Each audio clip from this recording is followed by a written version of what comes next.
That's the ticket. I support Donald Trump. Indiana Governor Mike Pence, formally introduced as Donald Trump's running mate. The two sit down with 60 Minutes for their first joint interview. What do you think about your running mate's campaign and the tone and the negativity of it? Also tonight, security concerns at the Republican convention site in Cleveland. We're on the ground in Turkey, where chaos follows a failed attempt to overthrow the U.S.-friendly government. And remembering the little leaguer and his father killed in an overseas attack. He always wanted to make people laugh and play games with you and stuff. This is the CBS Weekend News. Good evening, I'm Rena Nine, and exactly 13 months after Donald Trump announced he's running for president, Trump was back in New York today, formally introducing his running mate. Indiana Governor Mike Pence is 57 years old, 13 years younger than Trump, and a staunch conservative. He's serving his first term as governor after 12 years in Congress. Pence is an evangelical Christian, married, 3 children. Major Garrett was there for the unveiling of the GOP ticket. So I'm here today to introduce the man who will be my partner in this campaign.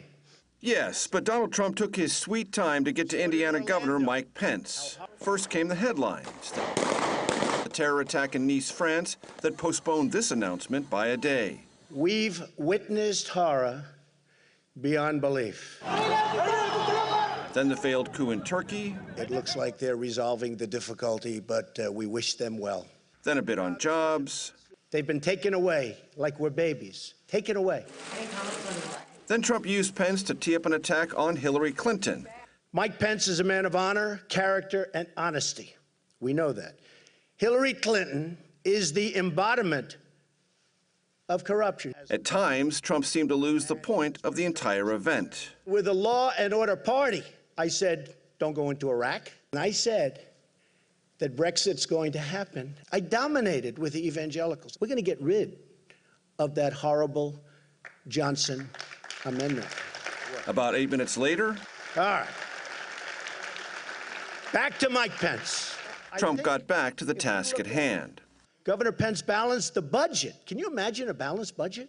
Indiana enacted the largest K-12 education funding increase in the state's history. Governor Pence enacted the largest income tax cut in the state's history. Now, people who know me well know I'm a pretty basic guy.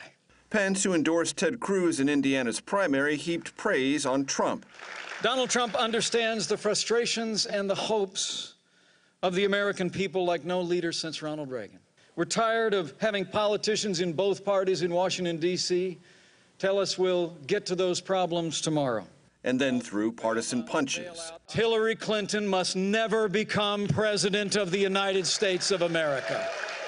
After the announcement, Trump and Pence sat for a joint interview that will air Sunday on 60 Minutes. What do you think about your running mate's campaign and the tone and the negativity of it? I think this is a good man who's been talking about the issues the American people care about. But name-calling? Pence said he agreed with Trump's call to renew the now-banned interrogation tactic known as waterboarding. Now, CIA Director John Brennan said earlier this week, post-9/11 use of waterboarding produced credible and valuable intelligence. But Brennan said he would not use the practice now in Rena. He said if he was ordered to do so, he would resign. Okay, Major Garrett, thank you. Well, the stage is set for the Republican National Convention, which gavels to order on Monday. The Quicken Loans Arena will serve as the base for our convention coverage. Juliana Goldman is there. Let's move! As the Trump-Pence ticket made its debut, construction crews were putting the final touches on the arena where Donald Trump will officially become the Republican presidential nominee. Thank you. Political conventions tend to be choreographed down to the minute. But heading into this event, there are several unknowns. A top concern here, security. This morning, rain kept protests at a minimum, but organizers and law enforcement aren't taking chances. In the last 24 hours, the area around the Quicken Loans Arena has turned into a security fortress. Streets are closed and barriers block access. Thousands of police and federal officials are here on high alert. Another question, money. Organizers had insisted there are no problems. But this week, Politico reported that the host committee sent a letter to billionaire GOP donor Sheldon Adelson asking for $6 million. saying negative publicity around Trump has turned away millions of dollars in corporate sponsorship. On Friday, the committee said the letter wasn't authorized and it mischaracterized certain donations. The host committee has contacted the Adelson staff to apologize for the inaccuracy. They wrote in a statement, "The efforts to raise funds for the RNC are ongoing." And what about the Stop Trump movement? They tried and failed this week to change the rules that could have denied Trump the nomination on the convention floor. They killed the conscience clause, but they didn't kill the movement. And Kendall Unruh heads a group leading anti-Trump efforts. She says those grassroots delegates will still make their voices heard. And the very thing that the RNC and Trump were truly trying to stop, they have now guaranteed they will get. Unruh said the Mike Pence pick may convince some conservative delegates to support Trump. But Rena, she also predicted that Pence will get more votes here on the floor for vice president than Trump will get for president. Juliana Goldman, thank you.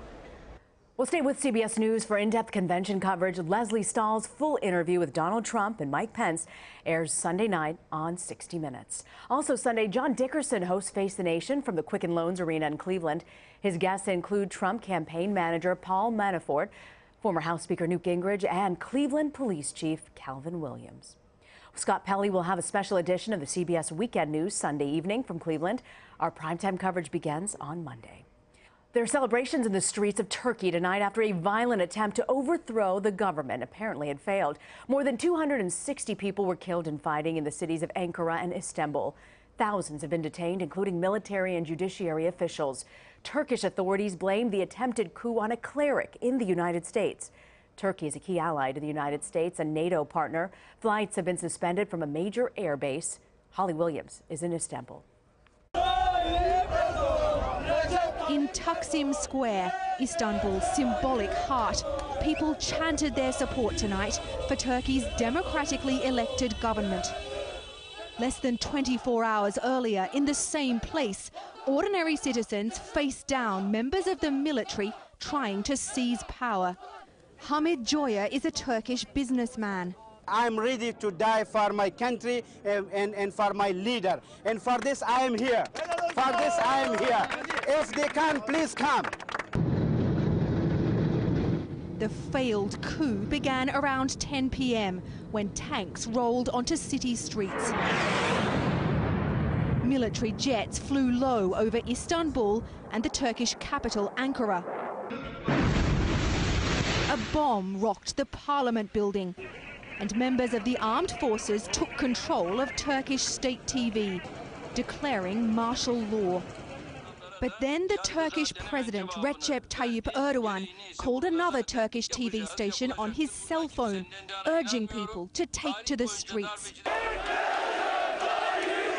Crowds of people heeded his call, confronting the tanks and the troops, even as they opened fire.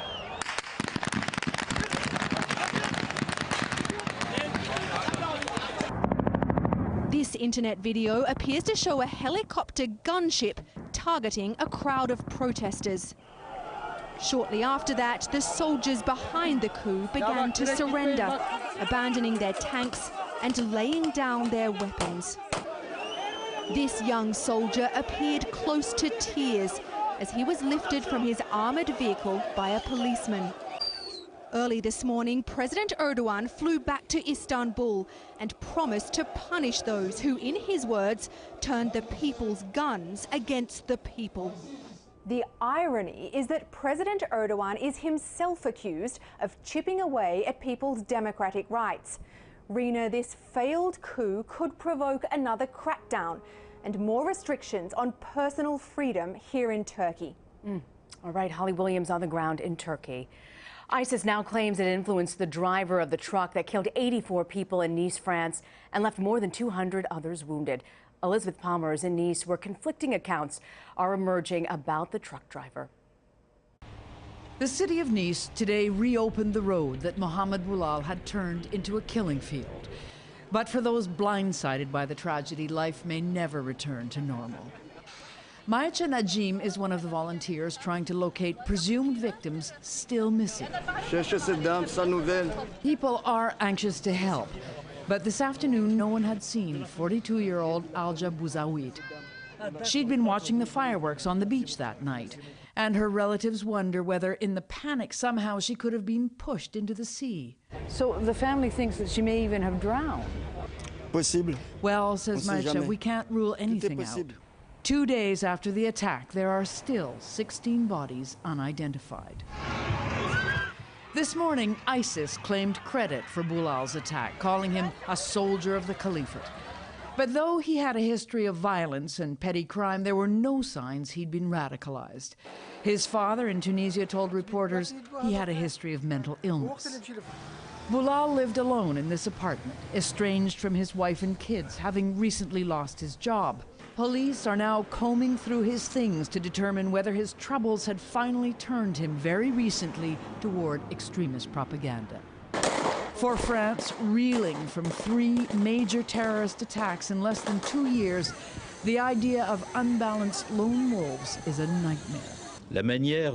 Interior Minister Bernard Cazeneuve said today that the country faced a threat from individuals who engage in extreme violence without combat experience, training, or access to conventional arms. But of course, in the wrong hands, anything can become a deadly weapon, even a 17-ton truck. One of those still missing, Rena, is 20-year-old Nick Leslie, a student at the University of California at Berkeley. He was last seen running away from that truck on the night of the attack. Family members still searching. Elizabeth Palmer, thank you. Well, in addition to the missing student from Berkeley, 3 students from Berkeley were injured. A father and son from Lakeway, Texas were killed in the attack. Omar Villafranca learned more about them today. Omar. 11-year-old Brody Copeland was excited about going on a summer vacation before starting middle school. On Thursday, the unthinkable happened. Brody and his father, 51-year-old Sean Copeland, were killed in the attacks in Nice, France. We talked to 2 of Brody's classmates, Alexandra Pena and Janae Meisner, who say he was always making people smile. He always wanted to make people laugh and play games with you and stuff. And if you ever left out, he always wanted to help you, like, and play with you. It was really cool. So he wanted everybody involved. Mm-hmm. What do you remember about being in the plays with Brody? Well, he always got a part in it, like a speaking part. Always. Yeah.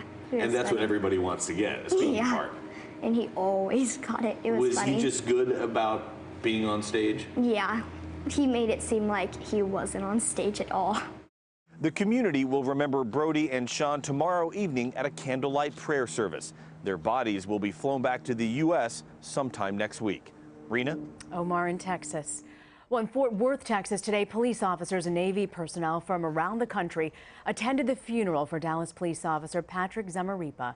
He was one of 5 officers killed earlier this month by a gunman who wanted revenge for recent fatal shootings of African Americans by police. Zamarripa served in the Navy before joining the police force. A protest over police shootings turned violent last night in San Francisco. Several demonstrators were arrested after clashing with police. A demonstration in Oakland briefly forced a freeway to shut down. Well, Saturday marked 1 year since a gunman killed 4 Marines and a sailor at a recruiting station and reserve center in Chattanooga, Tennessee. A memorial was held in their honor. The Navy is now placing armed sailors at all of its 1,300 recruiting stations. Well, coming up, a town where tough times have some voters changing sides and turning to Trump.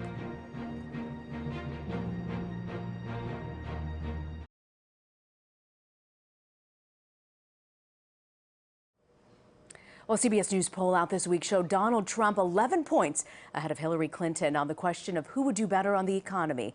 As Don Daler found out in Johnstown, Pennsylvania, tough times are drawing voters to Trump. There was a time when Johnstown, Pennsylvania led the nation in steel production. That industry and its thousands of good-paying jobs have long since left. This is a small town. It used to be kind of like a small Pittsburgh, and it's a hard-hit area. Welder John Silk works at one of the last remaining factories. His faith in the future has been shaken.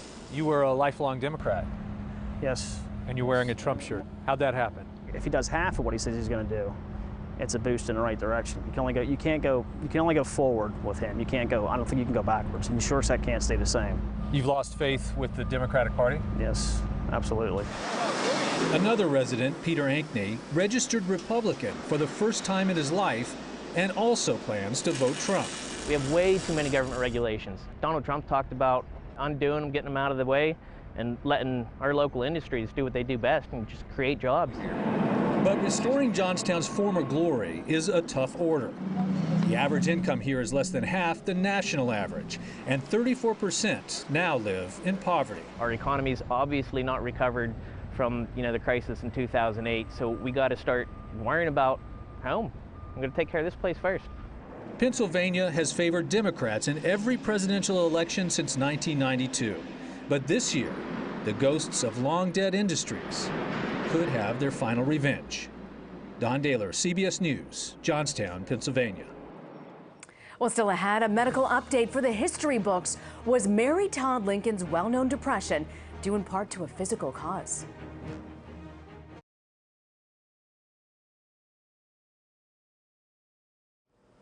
Well, Mary Todd Lincoln had a lot of tragedy in her life. She lost 2 young children and, of course, was sitting next to President Lincoln when he was assassinated. All of that contributed to years of depression.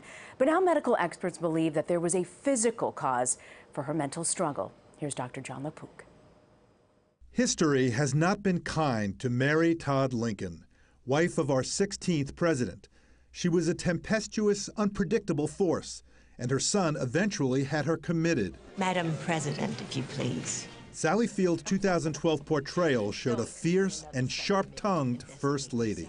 You think I'm ignorant of what you're up to because you haven't discussed this scheme with me as you ought to have done.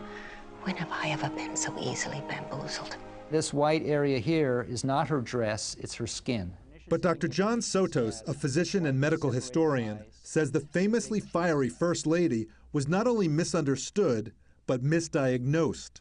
Sotos puts forth a new theory about Mary Todd Lincoln. Her erratic behavior was caused by a condition called pernicious anemia. That impairs the body's ability to absorb vitamin B12 from food efficiently. And as a result, the person becomes B12 deficient eventually, and that causes lots of problems in almost every organ in the body ultimately. It was a fatal illness until treatment was discovered decades after her death. The disease can lead to many of the symptoms exhibited by Mary Todd Lincoln: a sore mouth, pale skin, difficulty walking, and psychiatric problems. It can also cause swelling. The puffiness is not in a way that would occur with just an accumulation of fat. Today, the disease can be picked up on a simple blood test and easily treated with B12 supplements. She had a sick brain and was doing the best she could in a very complicated, relentlessly demanding environment. And I think to have done as well as she did with the kind of handicaps that she had, I think that deserves our admiration. Dr. John LaPook, CBS News, New York. Well, up next, the smartphone game Pokemon Go is a summer craze, but some players are running into real-life trouble.